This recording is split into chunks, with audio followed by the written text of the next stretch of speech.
ग्रामीण अंचलों में हमारे मध्यम वर्गीय परिवारों में ये होता है कि बाबा हमारे घरों के लड़के या लड़कियां सेट हो गए तब ब्याह करना है।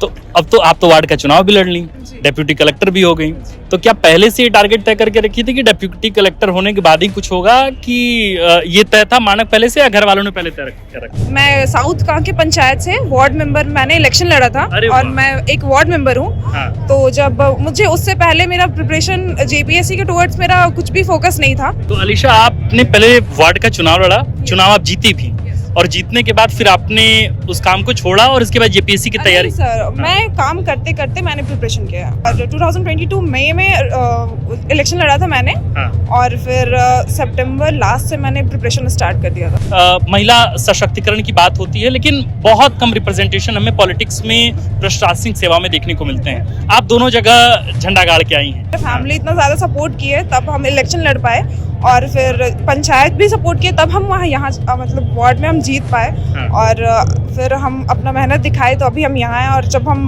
बन गए हैं, मैंने क्वालिफाई कर लिया, तो मेरे पूरे पंचायत बहुत ज्यादा खुश है। तो जिस दिन रिजल्ट आया उस दिन मतलब किस तरह की सुर्खियां बन रही थी पंचायतों में, लोग या वार्ड में लोग किस तरह की बातें कर रहे थे? नमस्कार, द फोर्थ पिलर देख रहे हैं आप। हमारा नाम आकाश आनंद है। राजधानी रांची के मोरहाबादी मैदान में उत्सव का माहौल है। हजारों की संख्या में लोगों को मुख्यमंत्री हेमंत सोरेन ने अपने हाथों से नियुक्ति पत्र सौंपा है। जेपीएससी पास किए कई अभ्यर्थियों को अब एक तरह से ऑफिशियली नियुक्ति पत्र दे दी गई है। अब उनकी ज्वाइनिंग होगी और अलग अलग डिपार्टमेंट में वे झारखंड के सतत विकास में अपना योगदान देंगे। हमारे साथ कई लोग थे जिनसे हमने बातचीत की। इसी सिलसिले में हमारे साथ अलीशा हैं, इनसे भी बातचीत करेंगे, संघर्ष की कहानी जानेंगे, समझेंगे और ये भी समझने की कोशिश करेंगे कि आखिर जेपीएससी ही क्यों, झारखंड ही क्यों। एक तो पहले पूरा नाम आपका क्या है ये बताएं। सर, मेरा नाम अलीशा चेतरकी है और मुझे 303 रैंक मिला है, एडमिनिस्ट्रेटिव सर्विस मिला है। एडमिनिस्ट्रेटिव सर्विस मिला है। तो एक तो कितने सालों की आपकी यात्रा रही है, और दूसरी बात ये कि जेपीएससी क्यों, यूपीएससी भी है, बीपीएससी भी है, तो जेपीएससी आपने क्यों तय किया? मेरा जो प्रिपरेशन का ईयर है वो 3 साल रहा है। हाँ। और बात है कि जेपीएससी क्यों, क्योंकि मैं साउथ का के पंचायत से वार्ड मेंबर, मैंने इलेक्शन लड़ा था और मैं एक वार्ड मेंबर हूँ। हाँ। तो जब मुझे उससे पहले मेरा प्रिपरेशन जेपीएससी के टुवर्ड्स मेरा कुछ भी फोकस नहीं था। हाँ। और जब मैंने पंचायत इलेक्शन लड़ा और फिर जब मैंने देखा तो मुझे वहाँ से ज़्यादा मोटिवेशन मिला कि क्योंकि ग्राउंड लेवल पे जब हम लोग काम करते हैं तो वो बहुत, हम लोग आम जनता से जुड़ते हैं और उनका परेशानी जानते हैं, पर हम लोग वहाँ तक बात नहीं पहुँचा पाते, हम लोग के पास सफिशिएंट फंड नहीं होता।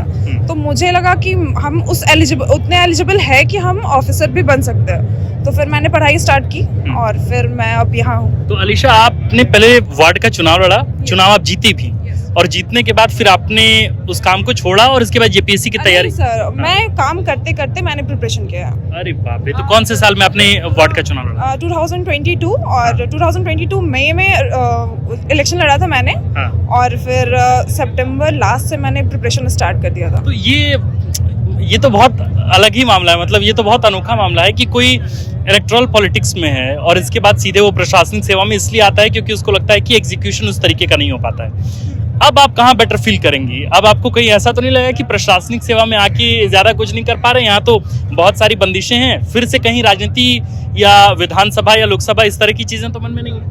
फिलहाल तो अभी नहीं, क्योंकि आप अगर वार्ड मेंबर है तो बहुत छोटे लेवल पे, और ऐसा है कि आपको काम तो करना है वहाँ पर। आप मतलब आम जनता का बात सुन सकते हैं और काम भी कर सकते हैं, पर एज अ मेरा पर्सनल ग्रोथ वहाँ पर नहीं हो रहा था, फैमिली को सपोर्ट नहीं कर पा रहे थे। वहाँ पर वेलफेयर काम करना था, पर यहाँ पर हम खुद का भी पर्सनल ग्रोथ भी देख सकते हैं, फैमिली को सपोर्ट कर सकते हैं, एज वेल एज वेलफेयर भी कर सकते हैं। अलीशा, एक तो पहले मुझे ये बताएं, जब आप वार्ड का चुनाव लड़ रही थी तो एक तो ऐसे ही लड़कियां जो हैं या हमारे समाज की लड़कियां, वो चौहद्दियों से, अपनी ज्ञात सीमाओं से परे जाकर वे इलेक्टोरल पॉलिटिक्स में हिस्सेदार नहीं हो पाती हैं। आज भी बहुत संख्या बहुत कम है, नग्न है। महिला सशक्तिकरण की बात होती है, लेकिन बहुत कम रिप्रेजेंटेशन हमें पॉलिटिक्स में, प्रशासनिक सेवा में देखने को मिलते हैं। आप दोनों जगह झंडा गाड़ के आई हैं। जब वार्ड का चुनाव लड़ी थी तब घर से क्या माहौल था, मतलब लोग तैयार थे कि आप वार्ड का चुनाव लड़े? मेरे फैमिली स्टार्टिंग से ही बहुत ज़्यादा सपोर्टिव है। मेरे फैमिली इतना ज़्यादा सपोर्ट किए तब हम इलेक्शन लड़ पाए, और फिर पंचायत भी सपोर्ट किए तब हम यहाँ मतलब वार्ड में हम जीत पाए। और फिर हम अपना मेहनत दिखाए तो अभी हम यहाँ हैं, और जब हम बन गए हैं, मैंने क्वालिफाई कर लिया, तो मेरे पूरे पंचायत बहुत ज़्यादा खुश है। अब आप डिप्यूटी कलेक्टर हैं। जी हाँ, बिल्कुल। तो अब एक बात बताएं, जब ये रिजल्ट आया जी तो जाहिर है कि आपके वार्ड, आपके पंचायत के लोगों के लिए तो बड़ा दिन होगा कि जो मैडम बतौर राजनीति के तौर पे काम कर रही थी, वो अब प्रशासनिक अधिकारी के तौर पे काम कर रही होंगी। तो जिस दिन रिजल्ट आया उस दिन मतलब किस तरह की सुर्खियां बन रही थी पंचायतों में, लोग या वार्ड में लोग किस तरह की बातें कर रहे थे? जिस दिन रिजल्ट आया उस दिन मेरा लाइफ का सबसे बहुत ही इंजॉयफुल डे था वो, और बहुत ही मेमोरेबल डे था वो। और सब लोग हम मतलब एक्सपेक्ट ही नहीं किए थे, सब लोग घर के बाहर आ गए थे, और बहुत सारा बधाई, बहुत सारा ब्लेसिंग्स मिल रहा था। और इतना फोन, इतना सारा कॉल, और हम बात ही नहीं कर पा रहे थे। मेरे को पहली बार ऐसा लग रहा था कि हम सबसे बात नहीं कर पा रहे जी। और ऐसे नॉर्मल रहता अपने है तो वार्ड से, अपने लोगों से कोई एक ऐसा रिएक्शन जो आपके लिए मतलब वो हमेशा आपके सीने में जज्ब हो गया कि भाई जब उसको पता चला कि हम डिप्यूटी कलेक्टर हो गए, तो उसका रिएक्शन आपके जहन में हमेशा वो बना रहेगा? आपके पंचायत के लोग, आपके वार्ड के लोग, आपके किसका एक कोई ऐसा शख्स जिसका रिएक्शन आपको हमेशा ताउम्र याद रहेगा? सबसे पहले मेरी मम्मी का ही बात बोलूँगी, क्योंकि वो भी एक सोशल सर्विस है, वो भी पहले वार्ड में थी। तो वो हमेशा मेरे को कहती है कि आप लोग हमेशा खुद का तो मदद करते हैं, आप लोग हमेशा अपने आप को पुश करते हैं, पर आप दूसरों को मदद करके देखिए, आपको बहुत ज़्यादा खुशी होगा, और आप ऐसे ही दूसरों को भी बढ़ाइए और साथ में लेके चलिए। तो वो मेरे को बहुत अच्छा लगा कि हमको ऐसा करना है। अब आगे क्या करना है आलिशा जी? मतलब एक तो लोगों का ख्वाब होता है सरकारी नौकरियों में आना, लोग सिक्योरिटी के लिए, सुरक्षा के लिए, तमाम वजहों से, सेफ्टी के लिए, इन तमाम वजहों से सरकारी नौकरी में आती हैं। आपकी अलग वजहें हैं, आप राजनीति में थी, वहाँ से हालांकि बहुत ग्राउंड लेवल पे थी, लेकिन वहाँ से निकल के आप प्रशासनिक सेवा में आई हैं।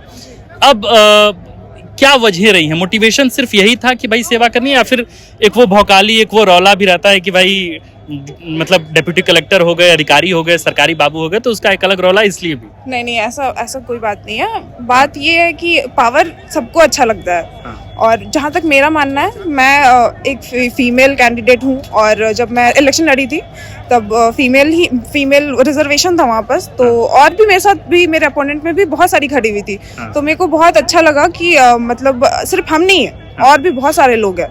तो फिर जब हम यहाँ पर आए, मतलब मैंने जब एग्ज़ाम क्वालिफाई किया, तो मेरे को लग रहा है कि अब मतलब स्टार्टिंग से ही लगता था कि अब मेरे को काम करना है। जो काम हम ग्राउंड लेवल पे बस सुनते थे, और फिर बस सुनते थे, मतलब लोग आते थे बहुत सारे कि आज मेरे को ये काम कराना है, मेरे को पेंशन का काम कराना है, राशन कार्ड करना है, मेरा ये नहीं बन रहा, वो नहीं बन रहा है, तो बस सुन पाते थे। हम लोग बोलते थे कि आप ब्लॉक जाके उसको कराइए, आपका काम यहाँ से नहीं होगा, हम लोग सिर्फ आपको सजेशन दे सकते हैं, आप ब्लॉक जाके कराइए। तो अब मेरे को अच्छा लगेगा कि अच्छा, ब्लॉक से अब हम वो काम करेंगे।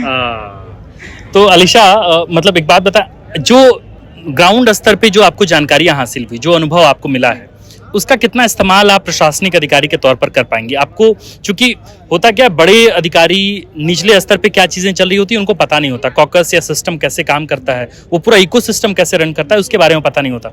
आप तो बिल्कुल ही निचले तबके से उठ के आई हैं, जो हमारा काम करने का तरीका है, जो संघीय ढांचा है उसमें, तो कितना अनुभव, ये कितना मदद करेगा आपको? मेरे को लगता है ये बहुत ज़्यादा मेरे को हेल्पफुल करेगा, और हम बहुत अच्छे तरीके से काम कर पाएंगे।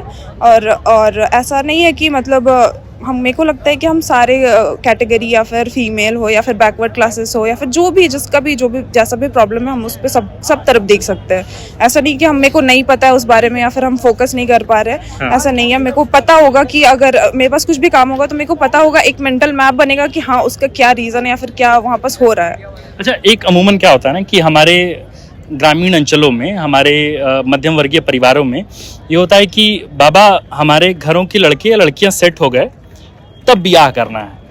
तो अब तो आप तो वार्ड का चुनाव भी लड़ ली, डिप्यूटी कलेक्टर भी हो गई, तो क्या पहले से ये टारगेट तय करके रखी थी कि डिप्यूटी कलेक्टर होने के बाद ही कुछ होगा, कि ये तय था मानक पहले से, या घर वालों ने पहले तय कर रखा? नहीं, ऐसा कोई भी फोर्स मेरे घर से नहीं है। मेरे घर में बहुत ज्यादा सपोर्टिव फैमिली है, मेरे मम्मी, मेरे पापा, सब लोग बहुत ज्यादा सपोर्ट करते हैं। उन लोग का ऐसा कुछ भी मानना नहीं कि शादी करना ही है, उन लोगों का कहना है कि अभी ये बन गए, तो अभी उनका कहना है कि और आगे पढ़ाई करो, और ज्यादा आगे बढ़ो। तो आलिशा, आप यूपीएससी की प्रिपरेशन में होंगी? हाँ, बिल्कुल करेंगे यूपीएससी। चलिए, बहुत सारी शुभकामनाएं आपको और बहुत अच्छा लगा आपसे बात ठीक है, करके। Thank you. तो ये आलिशा थी। जाहिर है कि जब एक अबुआ समाज की परिकल्पना से ओतप्रोत जब हमारा समाज जब इन इलाकों से होकर निकल रहा होता है, जब इन चौहदियों से होकर अपनी ज्ञात सीमाओं से परे जाकर अपने पंख फैलाकर जब प्रशासनिक स्तर पर बड़े अधिकारी बनते हैं, जब यही लोग जब रिप्रेजेंट करते हैं झारखंड को, चाहे वो संसद हो, चाहे वो विधानसभा हो, चाहे वो विधान परिषद हो, चाहे वो यूएन में रिप्रेजेंट कर रहे होते हैं, तब हम सब का सीना बहुत चौड़ा होता है। और जाहिर है कि आज उसी आदिवासी कौम से ढेर सारे लड़की लड़कियां और बाकी और भी तबके से, लेकिन आदिवासी समाज से वो रिप्रेजेंटेशन अब प्रशासनिक स्तरों पर और ज्यादा दिखेगा। और संभवतः जब उस कम्युनिटी से लोग आएंगे, जब उसके पिछड़ेपन की पूरी कहानी, पूरी घटना, पूरा वाकया जब वे झेल कर आ रहे होंगे, तब उनको पता होगा कि निचले स्तर पर कैसे काम करना है। और उनमें से आलिशा भी हैं जो वार्ड का चुनाव लड़कर वार्ड का चुनाव जीती और इसके बाद उनको लगा कि बड़े स्तर पर मुझे काम करना है, तो प्रशासनिक अधिकारी बनी। ऐसे ही और बहुत सारी इंस्पायरिंग स्टोरीज हम आपके समक्ष लेकर आएंगे। आप देखते रहिए फोर्थ पिलर। हमारा नाम आकाश आनंद है, कैमरे के पीछे हैं मनीष। शुक्रिया।